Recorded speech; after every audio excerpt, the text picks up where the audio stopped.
तो कैसे हो आप लोग। स्वागत है आपका रूह कपा देने वाली हिंदी हॉरर स्टोरी में।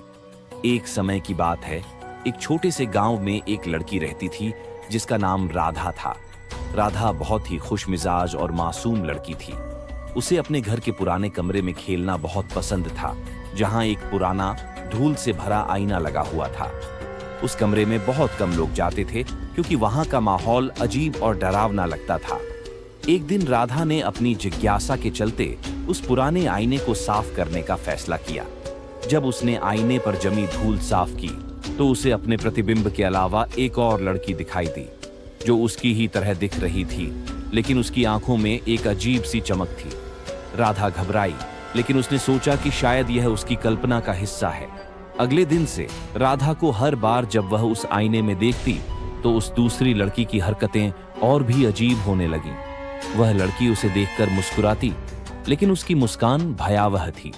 धीरे धीरे वह लड़की आईने से बाहर आने की कोशिश करने लगी।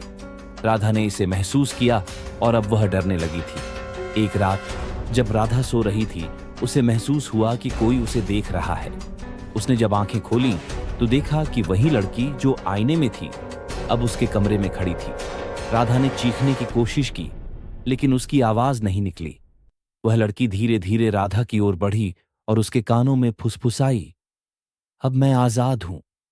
अगले दिन राधा अपने घर वालों को गायब मिली, और जब किसी ने उस कमरे में जाकर आईने को देखा तो वहां राधा दिखाई दी, बिल्कुल उसी लड़की की तरह जो पहले आईने में थी।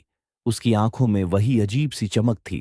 अब गांव में कहा जाता है कि जो भी उस आईने में देखेगा वह लड़की उसका भी पीछा करेगी। धीरे धीरे वह भी आईने के अंदर फंस जाएगा और उस भूतिया लड़की की तरह बन जाएगा।